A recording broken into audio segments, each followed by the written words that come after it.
Heyo everybody, Haku here with my review of yesterday's new Tower of God chapter. So Tower of God chapter 306, or Season 2 episode 226, and this one was really good.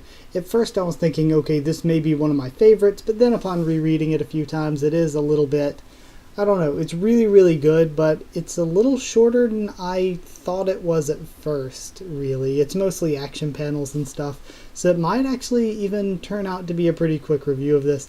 And also, I didn't, before putting on this new shirt for this, to wear today and to record and stuff, I did not really anticipate how much it would blend into the background. Looks like I'm almost just a floating head in here. But starting the chapter, we start out with Wangnan confronting Cassano and Traveler like we saw at the final panel of last chapter.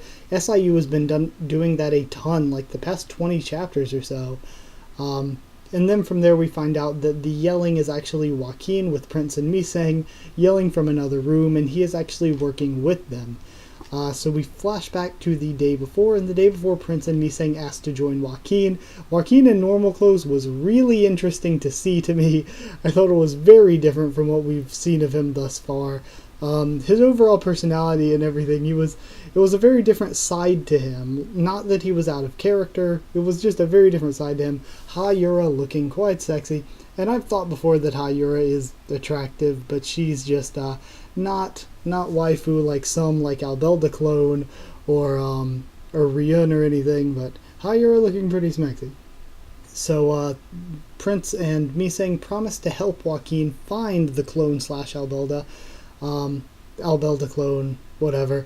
And Hoaqin senses that it's a trap, of course. He's a smart dude, but he plays into it purposefully because he's like, you know, it actually helps me to weaken Rachel's team and to throw her team off their guard and off balance, because they're trying to manipulate him. Rachel's trying to use his need to find his clone and her ability to find it with Emily to pretty much blackmail him and manipulate him into falling in beneath her. So I think that it's really good that he is making plays to prevent that. He's making his own moves to try to throw off Rachel, and I really like that. So then we have Wangnan versus Cassano 1v1, and I really loved it. I love seeing Wangnan in a actual real fight, and for him to do so well in the actual fight. So Cassano is very overconfident. Like at the very beginning, he's like, you know, you can't stand up to me. I am a ignition weapon made at the workshop. So he's very overconfident, and you know, when you get overconfident like that, it's when you're going to get taken down. So Wangnan ends up injecting him with a drug that's going to sedate him within 5 minutes. And then he pulls out a legit Pokeball, like a legit Shinsu bomb sort of thing like he has, except this one's designed to actually capture people, so a legit Pokeball.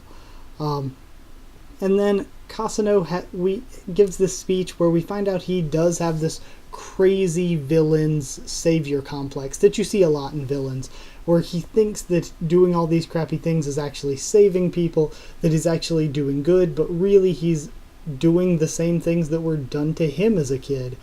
So he has this crazy savior complex that Wangnan brings up. Nobody really believes that. FUG is using you. They don't really think you can save anybody. And that's why Hoaqin was against this, because he knew that they were just using you and that they didn't think you could save anybody like this. So I liked Wangnan's discussion with him there. So, well, Cassano beats Wangnan down for 5 minutes until the sedation starts kicking in. Then Akraptor snipes and captures Cassano and pretty much just points the umbrella thingy at Traveler and says, get out of here. So I guess Traveler's probably going to run back and say to Rachel what's going on. Still not sure why even Traveler decided to stick with them like this. I mean, I know Cassano released him from his cell. He's probably just sticking with them because he's in love with Emily, but it's a really weird situation. It's a weird situation for Traveler, and I feel like he, like many, could possibly switch sides just because he did have that connection with Bomb before. I'm really interested to see what'll happen when they meet back up and he sees Bomb and Andrassi again. So that'll be cool. So then Akraptor picks up Wangnan and carries Wangnan away after capturing Cassano, and we have a great conversation between Wangnan and Akraptor that I really, really liked. And Wangnan does mention at the very end that he's an extremely remarkable person, but he can't say anything about it yet. But one day he's going to tell Akraptor. So this, again, building in, and SIU just teasing us with whatever the secret is between him and Karaka, whether, well, I suppose they are siblings. Karaka said that Wangnan was his or her brother. So whatever their family secret is, however they're a remarkable person, I think that we still have some stuff to find out, and SIU's just holding it up there, teasing us with it. But for the chapter as a whole, I really, really loved it. I thought the fight was amazing. I really liked seeing a fight with Wangnan. It had good feels within the fight as well. I loved Hoaqin this chapter. I liked how it was a different side of him, how he was like funny and friendly. And he was a bit more smart than usual, or I don't know, he's usually smart, but we haven't seen him in the past calculating things out quite as much, I guess because of his overconfidence. But now that, say, Baum and group have knocked his confidence down a little bit, he's thinking things through a lot more, and we're actually getting to see the mental processes going through as he's planning to accept Missang and Prince as his servants in order to throw Rachel off. So I really liked Hoaqin here, and I've said before that I think that Hoaqin could switch sides. I think it's possible.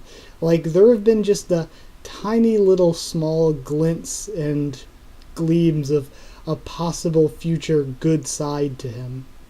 But also his appearance has changed a lot. I noticed it a lot more this chapter, but like, as the series goes along, SIU draws him progressively more masculine, because when we first saw him, I thought Hoaqin was a woman, because like, the first time we saw Hoaqin was like waifu looking, and then it just got progressively, then when we see Hoaqin in the wooden horse, it looks a little bit more masculine to where you're like, okay, I could see that that's a guy. He doesn't look completely like a girl anymore. And then he got more and more looking like a guy, and he definitely looks like it now.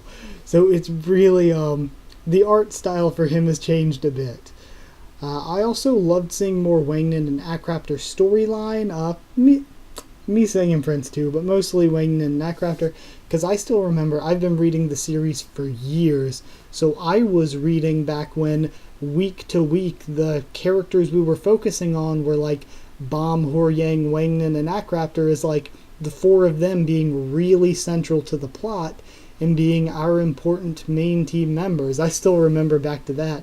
And it seems like we haven't had a lot of focus on Wangnan, Akraptor, or even Prince, or we've had a bit on Yeon, but we haven't had Wangnan or Akraptor or Hoaqin. We haven't had focus on them in quite a while, at least not since the workshop battle have we had any real focus on them, I feel. So I like to see them getting more plot importance here again, just because they were so important in the past. Also, I think it's time to get Hoaqin back. I'm ready, since we saw a lot more, some good story importance now for Akraptor and Wangnan. I'm hoping to get Hoaqin back and that those three can start playing a really big role again. At least that's what I hope for them, because Akraptor's always been one of my favorites. I think he has a really cool design, and I loved him back when he was a bigger part of the story. Same though with Hoaqin. I really loved Hoaqin during the backstory arc we got on him with the Hand of Arlen and everything, and with the workshop battle as well. I liked Hoaqin so much there. And of course, pretty much everyone has always liked Wangnan, so I'm glad we got to see more of them, and I want to see more of them in the future. I guess my qualm with this chapter is that I got through breaking it down part by part within like 6 minutes or something, so it turned out it was a little bit shorter. It was long physical lengthwise, but there were a lot of just action panel shots and everything, and actual story line wise, I like that we got through this entire thing in one chapter, but it also just leaves me like, I think it's not as good as I thought it was when I first read it. So because of that, I was thinking of giving it close to perfect at first, but I think I'm going to give it 8.5 legitimate Pokeballs out of 10. 8.5 out of 10 just because it's really, really freaking good. I loved it. But in the end, it did seem a little bit short in places. But overall, I'm just really I personally love this chapter a lot. And I'm really excited for some stuff it could mean for the future as well. I think this is good for building for more great stuff in the future. Like, imagine Bomb's in trouble at some point, and then we have Hoaqin rush in to save him where they brought him back. Oh yeah, that'd be so good. So yeah, this has me excited for a lot of stuff in the future. So that's it. Like if you did like the video, I suppose, and thank you so much for watching. Comment down there. Tell me what you thought of this chapter and what you thought of my thoughts on it. Subscribe for more Tower of God and a ton of other things on the channel. Check it out and sub if you want. Follow on Twitter if you want as well. I'll try to keep you updated there on stuff for the channel, and that's it. So thank you again for watching, and I'll see you all next time.